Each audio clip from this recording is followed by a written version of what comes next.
दोस्तों, पिछले 2 दिनों से नेशनल और इंटरनेशनल मीडिया में साउथ एशिया की एक खबर ने जमकर सुर्खियां बटोरी और वो खबर है नेपाल में चल रहा जेन जी प्रोटेस्ट। जेन जी युवाओं की वो पीढ़ी है जो 1996 से 2010 के बीच में पैदा हुई है। ये पीढ़ी नेपाल की गवर्नमेंट के खिलाफ प्रदर्शन करने लगी और धीरे धीरे वो प्रदर्शन वायलेंस में तब्दील हो गया। वायलेंस ऐसी कि वहां की संसद जलकर खाक हो गई, वहां के जो भी इंपॉर्टेंट लीडर्स थे उनके घरों में भीड़ घुस गई, वहां पे जो भी मिला उसको मारा, पीटा, भगाया, मकानों को आग लगा दी, पब्लिक और प्राइवेट दोनों प्रॉपर्टीज वेंडलाइज हुई और सड़कों पर तांडव हुआ। नेपाल की पुलिस ने भी जेन जी प्रोटेस्ट के आगे हाथ खड़े कर दिए। ये प्रोटेस्ट नेपालीज गवर्नमेंट के उस डिसीजन के इमीडिएट रिएक्शन के रूप में था जिसमें उसने वहां की करीब 26 सोशल मीडिया साइट्स को बैन करने का आदेश दे दिया। ये आदेश उन्होंने कुछ कारणों पे दिया। उन्होंने कहा कि जो भी कंपनीज, जो भी सोशल मीडिया कंपनीज नेपाल में ऑपरेट करेगी उसको सरकार के साथ में एक अधिकारी नियुक्त करना होगा जो सरकार और उस कंपनी के बीच मध्यस्थता स्थापित करेगा। दूसरा, जो भी कंटेंट सरकार को खराब लगेगा, सरकार को अनुचित लगेगा, वो उस सोशल मीडिया साइट्स को वहां से हटाना पड़ेगा। इस तरह की शर्तों के साथ सरकार ने इन सोशल मीडिया कंपनीज को चेतावनी दी कि अगर आपने इनका पालन नहीं किया तो आपको बैन कर दिया जाएगा। नेपाल सरकार की इस धमकी या चेतावनी को उन कंपनीज ने नहीं माना और इसी के फलस्वरूप नेपाल की गवर्नमेंट ने इन 26 सोशल मीडिया साइट्स को नेपाल से बैन कर दिया। ये बैन जैसे ही लगा वैसे ही स्टूडेंट्स के ग्रुप और यूथ ग्रुप्स सड़कों पे आ गए। शुरुआत में तो नेपाल की गवर्नमेंट को स्थिति सामान्य लगी क्योंकि वहां पे प्रोटेस्ट होना कोई नई बात नहीं है, लेकिन धीरे धीरे वायलेंस इतनी बढ़ गई कि उसने उग्र रूप धारण कर दिया। उसने पब्लिक प्रॉपर्टीज को वेंडलाइज करना शुरू कर दिया, लोगों के घरों में आग लगाने की कोशिश कर दी। Specially former 5 PMs of Nepal's homes been attacked. वहां पे जो भी मिला उसको लिंच किया, उसके साथ मारपीट कर दी गई और घरों को आग के हवाले कर दिया।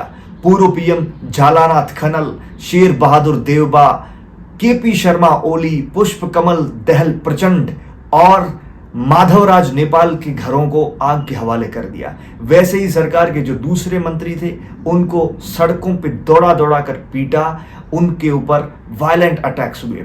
इन्हीं अटैक्स में नेपाल के पूर्व पीएम झालानाथ खनल की पत्नी की मौत तक हो गई। पुलिस ने अपनी पूरी ताकत लगा दी, लेकिन नेपाल के पूरे 77 डिस्ट्रिक्ट्स में फैला यह प्रोटेस्ट पुलिस के भी काबू से बाहर हो गया। आखिर में पुलिस को भी हार माननी पड़ी। शाम तक केपी शर्मा ओली ने इस्तीफा दे दिया और वो नेपाल देश छोड़कर बाहर भाग गए। प्रेसिडेंट और सेना प्रमुख ने जो भी वायलेंट प्रोटेस्टर्स थे उनको शांति बरतने की अपील की, लेकिन उसका कोई भी असर नहीं हुआ।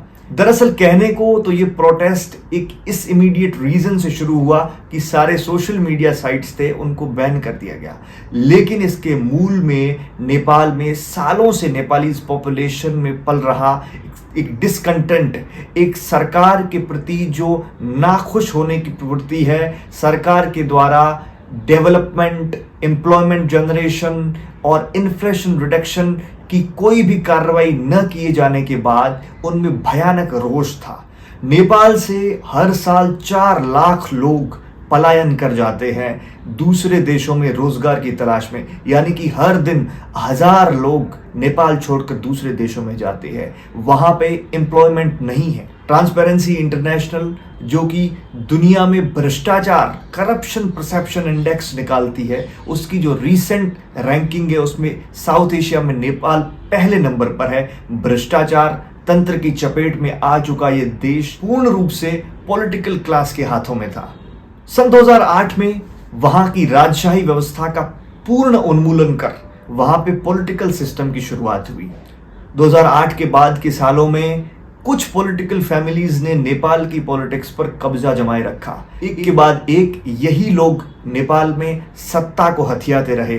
उनमें केपी शर्मा ओली, पुष्प कमल दहल प्रचंड और शेर बहादुर देवबा का नाम प्रमुख है। दूसरे जो एलिट्स थे, जो सरकार में, जो हर सरकार में थे, whether it is bureaucracy, whether it's other professional people, all of them only focused on getting resources. और ऐसे में उनके पास वास्ट एस्टेट्स और अरबों की प्रॉपर्टी जमा हो गई। नेपालीज पॉपुलेशन में एक भारी डिवाइड हो गया।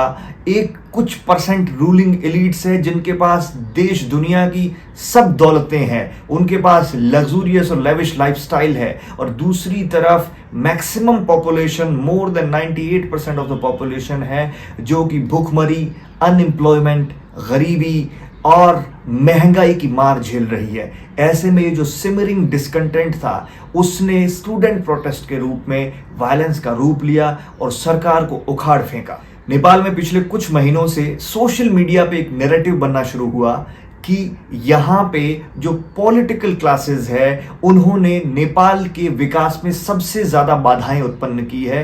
नेपाल के विकास के बजाय वो अपने विकास पर ध्यान दे रही है। सोशल मीडिया पे एक नैरेटिव छाने लगा। जो वहाँ के रूलिंग एलिट्स थे उनके बच्चों की लेविश लाइफस्टाइल की तस्वीरें सोशल मीडिया पे ट्रेंड करने लगी।